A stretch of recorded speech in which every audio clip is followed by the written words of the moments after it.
दोस्तों स्वागत है आप सभी का आपके अपने YouTube चैनल बीएस सेंटर में। पॉलिटिकल साइंस का एक बेहद इंपॉर्टेंट क्वेश्चन कि भारत में लैंगिक असमानता के प्रमुख कारणों और उसके समाधान के उपायों की विवेचना कीजिए। भारत में जो लैंगिक असमानता देखने को मिलता है, जो महिलाओं के साथ कह सकते हैं कि पुरुषों जितना व्यवहार नहीं किया जाता उतना अच्छा, तो वो उनके क्या-क्या कारण हैं और उसके समाधान के लिए क्या-क्या उपाय किए जा सकते हैं, उसके बारे में आपको बताना है। लैंगिक असमानता का मतलब है कि जहाँ पर शिक्षा में, स्वास्थ्य में, रोजगार में, सामाजिक सम्मान में, इन सब चीजों में पुरुषों को ज्यादा महत्व दिया जाता है जबकि स्त्रियों को कम महत्व दिया जाता है। तो ये जो लैंगिक असमानता है, इसके क्या-क्या कारण हैं और उसके क्या-क्या समाधान के लिए उपाय किए जा सकते हैं, उसके बारे में आपको बताना है। ये क्वेश्चन आपका मोस्ट इंपोर्टेंट है और हम लोग यहाँ पर पढ़ेंगे कि महिलाओं को सदियों से किस तरह से बहुत ही पीछे समझा गया है, रखा गया है, उनको सिर्फ घर परिवार तक ही सीमित रखा गया है। लेकिन आज के समय का अगर हम लोग बात करें, वर्तमान समय का अगर हम लोग बात करें, तो आज का समय बहुत बदल गया है। आज ना ही महिलाएं पीछे और ना ही बहुत पीछे, वो बिल्कुल बराबर है, मर्द के बिल्कुल बराबर है। जैसा पुरुष है वैसा महिलाएं हैं। जितना पैसा आज के जमाने में पुरुष को मिलता है किसी कंपनी में काम करने के लिए, उतना महिलाओं को भी मिलता है। वो बात अलग है कि मजदूरी में कहीं पर किसी को पुरुष को 500 मिलता है, तो उस जगह पर मजदूरी करने के लिए महिलाओं को 300 दिया जाता है। तो ये हो सकता है थोड़ा-सा कहीं पर आपको कम ज़्यादा देखने को मिलता है। ऐसा नहीं कि अगर बराबर मान लिया गया तो पूरे हर जगह से ये बराबर हो जाएगा। बाल विवाह को हटा दिया गया है, तो बाल विवाह ऐसा नहीं कि नहीं होता है। कहीं न कहीं आप अपने गाँव मोहल्ले में देखते होंगे कि 15 साल की लड़की, 16-17 साल की लड़कियों का विवाह होता ही है। तो कहीं न कहीं कुछ न कुछ देखने को मिलता है, उसी चीज़ को यहाँ पर हम लोग पढ़ेंगे, ठीक है? बिना देर किए चलिए समझते हैं इस क्वेश्चन के आंसर को। चैनल पर दोस्तों नए हैं तो आप लोग चैनल को सब्सक्राइब कर लें। वीडियो पसंद आता है तो वीडियो पर लाइक करें, अपने दोस्तों में इसको शेयर भी कर दीजिएगा। एक और इम्पोर्टेंट बात आपको बता दें, अगर हम लोग लैंगिक असमानता को पढ़ रहे हैं, तो महिलाओं की जो दुर्गति कह लीजिए, एक शब्द है दुर्गति, तो दुर्गति अगर कह लीजिए, तो जो महिलाओं की दुर्गति इतिहास में होते हुए आया है, आज तो लगभग ठीक-ठाक ही है। तो आज का अगर कानून इनके लिए बना दिया गया तो कहीं-कहीं पर आपको अगर बाल विवाह देखने को मिलता है, दहेज प्रथा देखने को मिलता है, ठीक है, असमानता देखने को मिलता है, तो उसके विपरीत कहीं-कहीं पर आपको पुरुष को प्रताड़ित करते हुए देखने को मिल जाएगा। जो महिलाएँ हैं, कहीं-कहीं पर आपको पुरुष को प्रताड़ित करते हुए दिख जाएँगे। तो ऐसा नहीं है कि बराबर कह देने से सब बराबर हो जाएगा और सब कुछ ठीक हो जाएगा। दोनों तरफ से कुछ न कुछ गलतियाँ हैं, आज भी तक वो चल ही रहा है। चलिए समझते हैं इस क्वेश्चन के आंसर को। भूमिका को हम लोग समझते हैं। कहा जा रहा है कि भारत में महिलाओं और पुरुषों के बीच समानता का सिद्धांत स्वीकार किया गया है। भारत में क्या है, तो महिलाओं और पुरुषों के बीच समानता का सिद्धांत स्वीकार किया गया, मतलब जो महिला और पुरुष है दोनों बराबर हैं। फिर भी व्यवहारिक जीवन में लैंगिक असमानता व्यापक रूप से दिखाई देती है। फिर भी जो व्यवहारिक जीवन जैसे हम लोग जीते हैं, घर गृहस्थी बसाते हैं, तो उस जीवन में देखिएगा तो कहा जा रहा है कि वहां पर व्यापक रूप से असमानता जो है वो दिखाई देता है। यह असमानता शिक्षा, रोजगार, स्वास्थ्य, सामाजिक सम्मान और निर्णय लेने के अधिकार से कई क्षेत्रों में स्पष्ट रूप से मौजूद है। और ये जो असमानता है वो शिक्षा के क्षेत्र में, रोजगार के क्षेत्र में, स्वास्थ्य के क्षेत्र में, सामाजिक के सम्मान के क्षेत्र में या फिर निर्णय लेने के अधिकार का जो क्षेत्र है, इन सब में स्पष्ट रूप से मौजूद है। इसलिए इसके कारणों और समाधान को गहराई से समझना अत्यंत आवश्यक है। इसलिए कहा जा रहा है कि इनके कारणों और समाधान को गहराई से समझना अति आवश्यक है।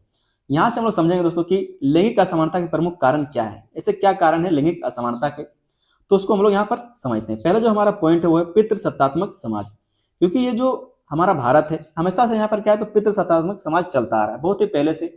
1500 कह सकते हैं 1000 साल से, ठीक है, 1000 या फिर 1500 साल से क्या है, तो यहाँ पर पितृसत्तात्मक समाज चलता आ रहा है, जिसके कारण जो महिलाएं हैं उनको सीमित कर दिया गया था। आज क्या है, तो महिलाओं को बराबर लाने के लिए कई सारे कानून बनाए गए, कई सारे संशोधन किए गए, ठीक है, कई सारे और नीतियां बनाई गई, योजनाएं लाई गई, ताकि जो महिलाएं और पुरुष के समान साथ चल सके, ठीक है। लेकिन पितृसत्तात्मक समाज जो है वो एक कारण लैंगिक असमानता का। कहा जा रहा है कि भारतीय समाज में लंबे समय से पुरुष प्रधान व्यवस्था चली आ रही है। लंबे समय से क्या है, तो पुरुष प्रधान व्यवस्था चला आ रहा है, मतलब घर का जो मुखिया होगा वो पुरुष होगा, जहां परिवार और समाज के अधिकांश निर्णय पुरुष लेते हैं। महिलाओं को अक्सर केवल घर और परिवार तक सीमित कर दिया जाता है। इस कारण उनकी स्वतंत्रता, शिक्षा और करियर के अवसर सीमित हो जाते हैं। और इसी कारण क्या है, तो जो महिलाएं उनको घर परिवार तक ही सीमित कर दिया जाता है, जिसके कारण उनको स्वतंत्रता नहीं मिल पाती, शिक्षा में उनको कह सकते हैं कि भाग नहीं ले पाती, वो करियर नहीं बना पाती। इन सब के लिए क्या है, तो वो सीमित अवसर उनको मिल पाता है। यह मानसिकता बचपन से ही लड़कियों की हीन भावना पैदा करता है। ये जो मानसिकता है वो बचपन से ही लड़कियों का जो मन में हीन भावना पैदा करता है और असमानता को अस्थायी बना देता है। और असमानता को क्या है, तो अस्थायी बना देता है।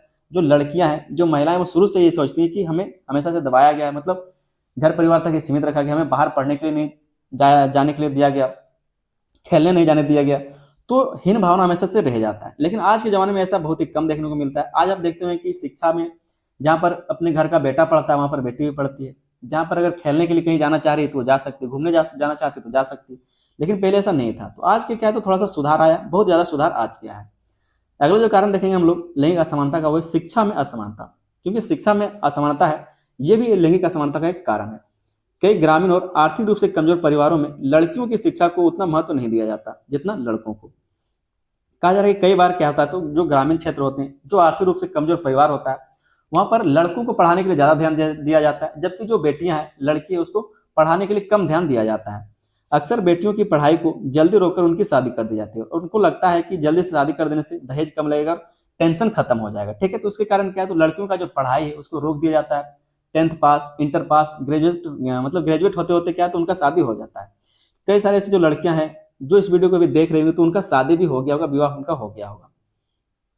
शिक्षा के अभाव में महिलाएं अपने अधिकारों को, अवसरों को और कानूनी सुरक्षा के बारे में अनजान रह जाती है। क्या करती है, तो वो अनजान रह जाती है, क्योंकि उनके पास शिक्षा का अभाव रहता है। इसमें आत्मनिर्भर नहीं बन पाती और समाज में पीछे रह जाती। वो क्या है, तो आत्मनिर्भर नहीं बन पाती, क्योंकि कमाने के लिए अगर सही जगह पर आप काम करेंगे तो उसके लिए क्या है, तो पढ़ना जरूरी है, डिग्री जरूरी है। तो ये क्या है, तो महिलाएं समाज में पीछे रह जाती हैं। अगला जो कारण है लैंगिक असमानता का, वो है आर्थिक निर्भरता। आर्थिक निर्भरता, क्योंकि महिलाएं काम नहीं करती, अधिकतर महिलाएं जो काम नहीं करती और जो काम करना भी चाहती, तो उनको कई सारे ऐसे घर परिवार के लोग होते हैं जिनको कहते हैं कि आप काम करने के लिए बाहर नहीं जाएंगे। तो आर्थिक निर्भरता जो उनके पहले पिता पर होता है, भाई पर होता है, फिर उनके पति पर हो जाता है, बेटों पर हो जाता है। तो इस तरह से आर्थिक निर्भरता महिलाओं का बना रहता है। महिलाओं के पास रोजगार के अवसर सीमित होते हैं और कई बार उन्हें काम करने की अनुमति भी नहीं दी जाती। उनके पास पहले से जो अवसर है काम करने का, वो सीमित है, क्योंकि उनको पढ़ने नहीं दिया गया। और अगर कोई पढ़ी लिखी है, अगर वो काम करना भी चाहते, तो उनको घर से जो अनुमति होता है वो नहीं मिल पाता। जो महिलाएं काम करती हैं उन्हें भी समान कार्य के लिए कम वेतन मिलता है। जो महिलाएं काम भी करती हैं तो उनको समान काम के लिए जो पुरुष काम कर रहा है वही काम अगर महिलाएं करें तो उनको कम वेतन मिलता है। हालांकि ये चीज जो है बड़े बड़े कंपनियों में ऐसा नहीं होता है। अगर आप मजदूरी के क्षेत्र में देखेंगे तभी ऐसा हो सकता है, नहीं तो जो बड़ी बड़ी कंपनियां हैं, जो सरकारी नौकरी है, वहां पर इन सब चीजों को नहीं देखा जाता। जितना सबको मिलता है, लड़कों को मिलता है, उतना लड़कियों को भी मिलता है। आगे इसमें कहा जा रहा है कि आर्थिक रूप से निर्भर होने के कारण वे अपने जीवन से जुड़े महत्वपूर्ण निर्णय नहीं ले पाते। आर्थिक रूप से कहा जा रहा है कि निर्भर होने के कारण वो पूरी तरीके से क्या है, तो अपने पति पर, अपने भाई पर या फिर अपने पिता पर निर्भर होती है, जिनके कारण वो महत्वपूर्ण निर्णय नहीं ले पाता खुद से। यह निर्भरता उनकी सामाजिक स्थिति को कमजोर बनाए रखती है, और यही जो निर्भरता है उनकी सामाजिक स्थिति को कमजोर बनाए रखती है। अगर उनका तबीयत भी खराब है और डॉक्टर के पास जाना है, पति घर में नहीं है या फिर कोई मर्द घर में नहीं जो उसको ले जा सके, तो वो नहीं जा सकती। तो इस तरह से क्या है, तो लैंगिक असमानता यहाँ पर देखने को मिलता है। चौथा जो यहाँ पर कारण हो सकता है वो है सामाजिक कुरीतियां और परंपराएं। तो जो सामाजिक की कुरीतियां हैं, जो रीति है, जो गलत है, उसी को बोलता है कुरीति। जो रीति अच्छा है वो तो रीति है, लेकिन जो रीति अच्छा नहीं है समाज के लिए उसको बोलते हैं कुरीति।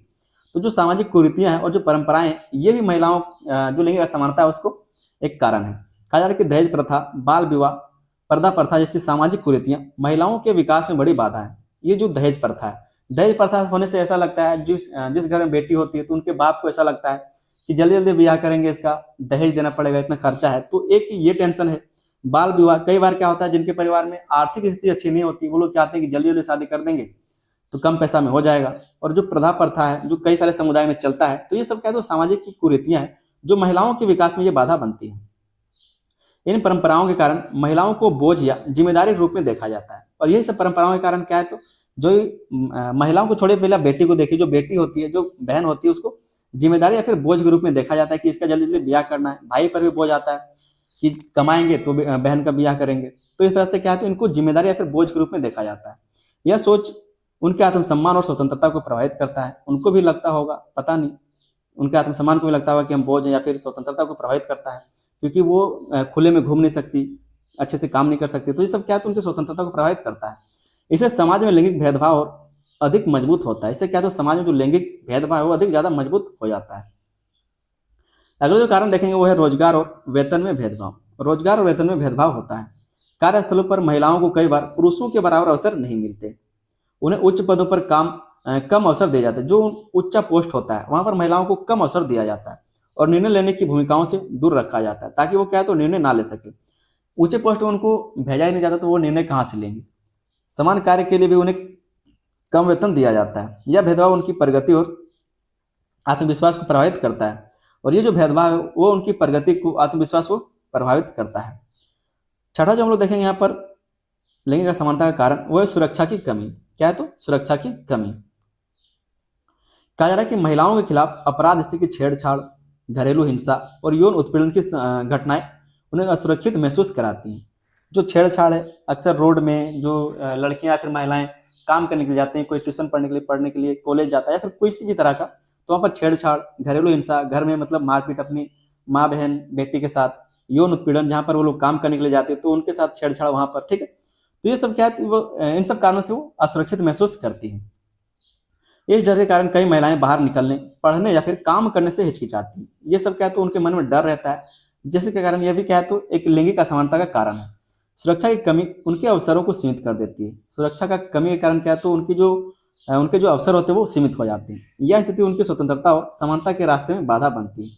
ये जो सारी स्थिति होती है, ये क्या कह रहा है कि ये स्वतंत्रता, उनकी जो स्वतंत्रता होती है, जो समानता होता है, उसके रास्ते में ये बाधा है। अगला जो कारण हम लोग देखेंगे लैंगिक असमानता का, वो है स्वास्थ्य और पोषण में भेदभाव। स्वास्थ्य और पोषण में भेदभाव। कई परिवारों में लड़कों को बेहतर भोजन और स्वास्थ्य सुविधाएं दी जाती है, जबकि लड़कियों को कम प्राथमिकता मिलती है। आज के ज़माने में ये सब कहना सही नहीं होगा, क्योंकि आज के ज़माने में लड़का लड़की में कोई भेदभाव रहा नहीं है। फिर भी कई घरों में ऐसा देखा जाता है। इससे उनका शारीरिक और मानसिक विकास प्रभावित होता है। कुपोषण और स्वास्थ्य समस्याएं महिलाओं को कमजोर बनाती है। यह असमानता उनके जीवन की गुणवत्ता कम करती है, और ये जो असमानता है वो उनके जीवन की गुणवत्ता को कम कर देता है। अगला जो कारण है लैंगिक असमानता का, वो है सांस्कृतिक और मानसिकता संबंधी कारण। सांस्कृतिक और मानसिकता संबंधी कारण, जो सांस्कृतिक है मतलब जो हमारा संस्कृति है उसके अनुसार, और जो हमारा मन में बैठा हुआ जो हमारा विचार है, उनसे क्या क्या लैंगिक असमानता के कारण बने हैं। समाज में अभी भी यह धारणा प्रचलित है कि महिलाएं पुरुषों से कम सक्षम हैं। अभी भी समाज को ऐसा लगता है कि जो महिलाएं हैं वो पुरुषों से कम सक्षम है, जो पुरुष कर सकता है वो महिलाएं नहीं कर सकती। लड़कियों को बचपन से ही कमजोर या फिर निर्भर माना जाता है। यह सोच उनके आत्मविश्वास को कम करती है और अवसरों को सीमित करती है। जब तक इस मानसिकता में बदलाव नहीं होगा, तब तक असमानता बनी रहेगी। एक हाथी होता है बहुत पावरफुल, ठीक है, लेकिन उसको सिर्फ एक पतले से चेन से बांध करके रख दिया जाता है, जबकि हाथी जो है वो बड़े से बड़े चेन को, मोटा मोटा चेन को, पेड़ को गिरा देता है, लेकिन उसको सिर्फ एक चेन से बांध के रख दिया जाता है। क्यों? क्योंकि उसके दिमाग में ये बैठा हुआ है कि हमको बांध दिया तो हमको यहीं रहना है। बांधने का मतलब उसको पता है। उसी तरह से जो संस्कृति है, जो मानसिकता है, तो लोगों में, ये समाज में ये मानसिकता आ गया है कि लड़कियां जो है, जो महिलाएं, वो पुरुषों से कम सक्षम है, और ये जो मानसिकता है, जो महिलाएं, उनको आगे नहीं बढ़ने देता, ठीक है। आगे हम देखते हैं कि लैंगिक असमानता में क्या समाधान उपाय किए जा सकते हैं। लैंगिक असमानता के क्या क्या समाधान है, उसके लिए क्या क्या उपाय किए जा सकते हैं। पहला जो उपाय किया जा सकता है वो है महिला शिक्षा को प्राथमिकता। महिला की शिक्षा को प्राथमिकता दिया जाना चाहिए। लड़कियों की शिक्षा को हर स्तर पर बढ़ावा देना सबसे जरूरी है। शिक्षा से महिलाओं में आत्मविश्वास, जागरूकता और निर्णय लेने की क्षमता विकसित होती है। जो पढ़ी लिखी लड़कियां हैं आज मतलब बातचीत कर पाती है, अगर वो उसके घर वाले उसके लिए सही से फैसला नहीं लेते हैं तो वो खुद से खड़ी हो सकती है और बोल सकती है कि ये आप मेरे लिए गलत कर रहे हैं। शिक्षित महिला अपने अधिकारों को समझती है और उनका उपयोग करती है। कई बार ऐसा होता है कि 15 साल में, 16 साल में लड़कियों का विवाह हो जाता है, जबकि लड़की नहीं करना चाहती, फिर भी उसका शादी हो जाता है। लेकिन अगर उनके पास ज्ञान है तो वो खुद बोल सकती है कि जब तक 18 की ना हो जाए तब तक ब्याह ना करेगी। आगे इसमें कहा जा रहा है कि यह लैंगिक समानता स्थापित करने का सबसे मजबूत आधार है, तो शिक्षा सबसे जरूरी है। दूसरा जो इसका उपाय किया जा सकता है वो है आर्थिक सशक्तिकरण। आर्थिक सशक्तिकरण, महिलाओं को रोजगार, स्वरोजगार और कौशल विकास के अवसर दिए जाने चाहिए। कौशल विकास सबसे बेहतर चीज है। रोजगार से बेहतर है कि कौशल विकास है, ताकि वो खुद से सीख करके अपने रोजगार को शुरू कर सके, और जब वो स्किल्ड रहेंगे तो खुद लोगों को जरूरत पड़ेगा उनका। समान कार्य के लिए समान वेतन सुनिश्चित किया जाना चाहिए। समान कार्य के लिए चाहे वो पुरुष हो, महिला हो, सभी के लिए समान वेतन सुनिश्चित किया जाना चाहिए। आर्थिक रूप से स्वतंत्र होने पर महिलाएं अपने जीवन के जो निर्णय वो स्वयं ले सकती हैं। जब उनके पास पैसा आएगा, जब वो आर्थिक रूप से स्वतंत्र रहेंगे, तो वो अपने जीवन के निर्णय खुद ले सकेंगे। यह उनकी सामाजिक स्थिति को मजबूत बनाता है। अगला जो यहाँ पर हम लोग इसके उपाय कर सकते हैं वो है कानूनों का प्रभावी क्रियान्वयन। जो भी कानून बनाए जाते हैं उनका सही से पालन करवाना, क्रियान्वयन करवाना, उसको लागू करवाना। महिलाओं की सुरक्षा और अधिकारों के लिए बने कानूनों को सख्ती से पालन होना चाहिए। महिलाओं की सुरक्षा के लिए बहुत सारे कानून बनाए गए। महिलाओं की सुरक्षा के लिए ऐसे ऐसे कानून बनाए जिनका ये लोग अब गलत इस्तेमाल भी करने लगे हैं, तो सही से इसका पालन करना चाहिए। महिलाओं को भी अपनी जिम्मेदारी को समझना चाहिए कि क्या मेरा जिम्मेदारी, अगर मेरे लिए कोई कानून बनाया गया है तो उसका सही से पालन किया जाए। और मर्दों को भी समझना चाहिए कि महिलाओं से किस तरह से बातचीत करना चाहिए, किस तरह से उनको इज्जत देना चाहिए। दहेज, घरेलू हिंसा और यौन उत्पीड़न के मामलों में त्वरित न्याय मिलना चाहिए, मतलब तुरंत न्याय मिलना चाहिए। कानून का डर समाज में गलत प्रवृत्तियों को कम करता है। अगर कानून का डर होगा लोगों में तो क्या होगा, ये जो गलत प्रवृत्तियां हैं उस कम होगा। इससे महिलाओं को सुरक्षा और विश्वास मिलता है, तो ये भी एक उपाय किया जा सकता है। अगला जो इसके लिए उपाय है वो है सामाजिक जागरूकता और मानसिकता में बदलाव। सबसे जरूरी चीज शिक्षा के बाद अगर कोई चीज है तो वो है सामाजिक जागरूकता। जब तक लोग जागरूक नहीं होंगे तब तक कानून कितना ही कुछ कर लेगा। कानून सिर्फ डर बैठा सकता है, सोच नहीं बदल सकता। तो सोच बदलने के लिए क्या, तो मानसिक जागरूकता जरूरी है, सामाजिक जागरूकता जरूरी है, मानसिकता में बदलाव जरूरी है। लैंगिक समानता के लिए समाज की सोच में बदलाव लाना आवश्यक है। लोगों को यह समझाना होगा कि महिला और पुरुष समान है और दोनों का समान महत्व है। मीडिया, शिक्षा और सामाजिक अभियानों के माध्यम से यह परिवर्तन संभव है। यह एक दीर्घकालिक लेकिन अस्थायी समाधान है। बोला जा रहा है कि ये इस समाधान में थोड़ा सा समय लग सकता है, लेकिन ये अस्थायी है, परमानेंट समाधान है। अगर लोग इस चीज को समझने लगेंगे तो क्यों किसी की बहन बेटी को कोई छेड़ेगा। तो ये चीज सबसे पहले दिमाग में बैठाना जरूरी है कि जिस तरह से किसी दूसरी की बहन है, जिस तरह से तुम्हारी बहन, उसी तरह से किसी और की बहन, किसी और की बेटी। तो छेड़छाड़ से मर्दों को भी बचना चाहिए, वह सब चीजें नहीं करना चाहिए।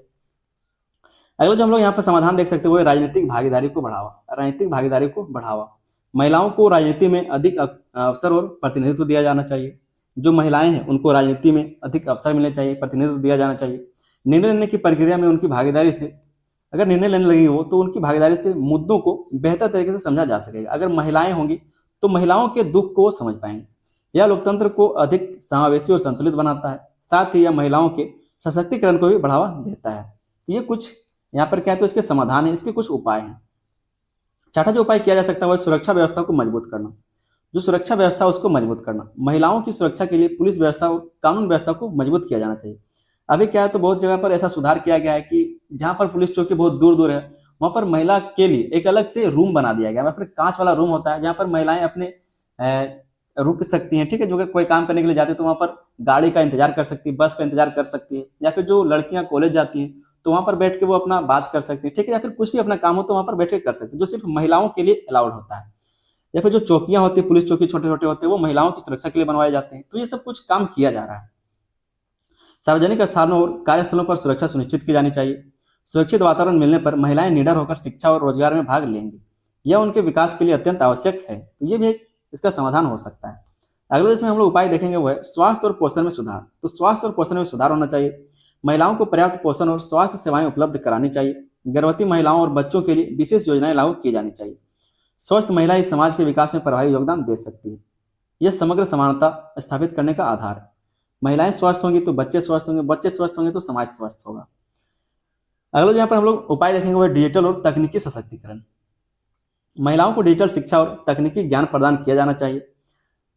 अब जितना कह सकते जितना छूट दिया गया, छूट देने का मतलब था कि शिक्षा को वो लेंगी, ठीक है, अच्छे अच्छे स्किल सीखेंगे और अच्छे से काम करके अपना कह सकते नाम कमाएंगे। लेकिन आजकल लोग कर क्या रहा है, लोग सब क्या है, तो रील्स के पीछे भाग रहे हैं, रील्स के पीछे, पॉपुलर होने के पीछे।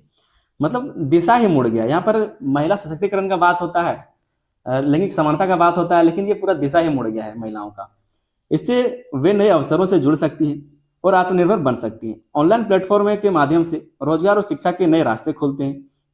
यह आधुनिक युग में समानता स्थापित करने का महत्वपूर्ण माध्यम है। और ये क्या है, तो डिजिटल और जो तकनीकी सशक्तिकरण है, ये क्या है, तो आज के समानता स्थापित करने का एक बहुत ही अच्छा उपाय है। आगे दोस्तों एक छोटा सा हम लोग निष्कर्ष देखेंगे कि लैंगिक असमानता एक गहरी सामाजिक समस्या है जिसका समाधान केवल कानून से नहीं बल्कि शिक्षा, जागरूकता और मानसिकता में परिवर्तन से संभव है। यह आवश्यक है कि महिलाओं को समान अवसर, सुरक्षा और सम्मान प्रदान किया जाए। और ये सब क्या है, तो आवश्यक है कि उनको समान अवसर दिया जाए, सुरक्षा दिया और सम्मान प्रदान किया जाए। बाकी जो चीज है जो आप समाज में देख पाते हैं वो तो आपको भी पता है, तो वो सब यहाँ पर बोलने का कोई जरूरत नहीं है।